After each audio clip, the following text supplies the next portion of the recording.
과 역사 속의 인물 1. 알아봅시다. 1번 다음 대화를 듣고 맞는 것을 고르십시오. 1. 민준 씨는 존경하는 인물이 누구예요? 저는 슈바이처 박사를 존경해요. 흐엉 씨도 아시다시피 그분은 아프리카에서 의료 봉사를 함으로써 어려운 사람들을 도우려고 했지요. 참 훌륭한 분이시네요. 그래서 노벨 평화상도 수상하셨나 봐요.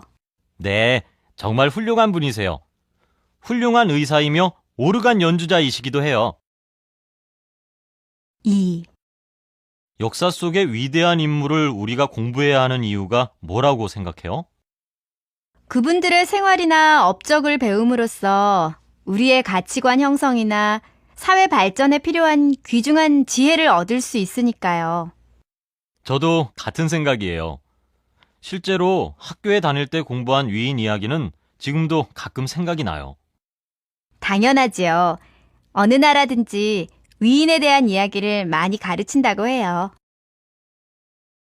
3. 서울의 큰 도로 이름을 보면 세종로, 충무로, 율곡로와 같은 인물 이름으로 되어 있는데 그분들이 누구예요? 세종대왕, 충무공 이순신 장군, 율곡 이이 선생으로 한국 역사에 중요한 일을 하신 분들이세요. 아, 그렇군요. 한국을 빛낸 역사 속의 인물들을 기념하기 위해서 인물 이름을 도로명에 반영한 것이네요. 네, 맞아요. 현대에 살고 있는 우리들은 도로명, 화폐, 기념주화, 우표 등의 그분들의 이름과 사진 등을 사용함으로써 생활 속에서 그분들의 훌륭한 모습을 본받으려 하고 있어요. 2번. 다음 대화를 잘 듣고 질문에 답하십시오. 민재 씨는 인류 역사에서 업적을 낸 사람 중에 누구를 존경하세요? 저는 에이브러햄 링컨을 존경해요. 미국의 흑인 대통령이 탄생해서 노예를 해방한 에이브러햄 링컨 대통령이 생각나는가 봐요? 꼭 그런 건 아니에요. 에이브러햄 링컨은 인권의 신장과 민주주의의 발전 역사에서 매우 중요한 역할을 한 분이세요. 만약에 에이브러햄 링컨이 없었고 노예를 해방하지 않았더라면 오늘과 같은 민주주의는 없었을지도 몰라요. 노예 해방을 통하여 인권이 신장되고 민주주의가 발전되어 인류사회의 발전이 가능했다고 봐요.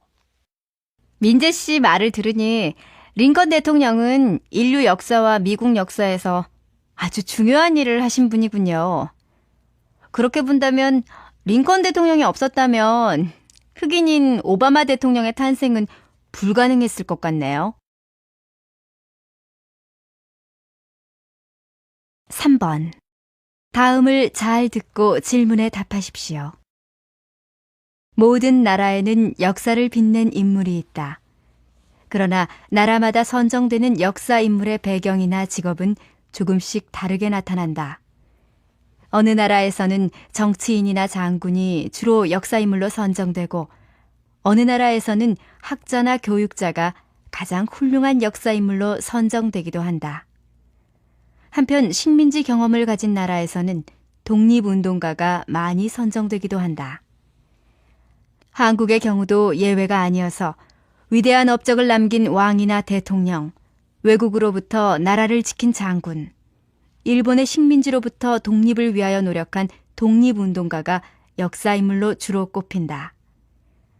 한글을 창제한 세종대왕, 일본의 침략을 막은 이순신 장군, 경제발전을 이룩한 박정희 대통령, 독립운동가인 김구 선생 등이 이러한 역사인물의 대표적인 예이다.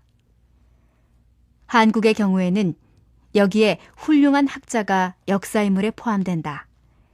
중국에서 들어온 유교를 한국의 상황에 맞춰 발전시킨 이이 선생이나 이황 선생이 대표적인 예이다.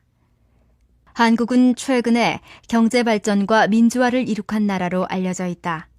이에 따라 현대 한국의 정치가와 경제인도 역사인물로 선정이 되고 있다. 이제 한국은 통일을 준비하고 있다. 조금 더 시간이 지나면 통일을 달성한 정치가가 역사인물에 포함이 될 것이다. 2. 들어봅시다. 2번. 역사적으로 위대한 인물이 갖는 공통점은 무엇입니까? 잘 듣고 질문에 답하십시오. 위인이나 성공한 사람들에게는 두 가지 공통점이 있다. 하나는 긍정적으로 생각하는 것이고 두 번째는 대단한 독서가라는 것이다. 그런데 긍정적인 사고도 주로 많은 책을 읽어 자신감을 가질 때 생기는 것이기 때문에 독서만큼 중요한 일은 없다. 워렌 버핏, 토마스 에디슨, 벤자민 프랭클린, 루즈벨트, 나폴레옹, 해리 트루먼 등 세계적으로 유명한 인물들의 공통점은 지독한 책벌레라는 것이다. 특히 나폴레옹은 반평생을 전쟁터에서 보낸 사람이지만 그가 읽은 책이 8,000권에 달한다고 한다. 처칠은 유년 시절에 책을 읽을 줄 모르는 아이였다고 한다. 실제로 그는 초등학교 때부터 고등학교 때까지 전교 꼴찌였다. 그런 처칠이 어머니의 특별한 독서 지도를 받음으로써 조금씩 변하기 시작했다. 어머니는 처칠에게 하루도 빠지지 않고 매일 5시간씩 독서를 하도록 시켰다. 처칠의 독서 방법은 2권 중 1권은 철학책을 읽는 것이었다. 10여 년이 지나자 처칠은 자신을 놀리던 친구들이 흉내내지 못할 정도의 논리적인 사고 능력을 갖게 되었고 20대 중반에 국회의원에 당선되었다. 그리고 뛰어난 능력으로 국회의 지도자가 되었고 결국에는 영국의 수상이 되었다. 독서는 성공을 가져오는 중요한 조건이다. 만약에 역사 인물 중 책을 그렇게 많이 읽지 않았더라면 훌륭한 인물이 되지 못한 경우도 많이 있었을 것이다. 성공을 원하는 사람이라면 책을 읽는 시간을 더욱 늘려야 할 것이다. 많은 시간을 TV 앞에서 보내거나 집에서 누워 쓸데없이 시간을 보낸다면 그 사람은 성공에서 영원히 멀어져 갈 것이다.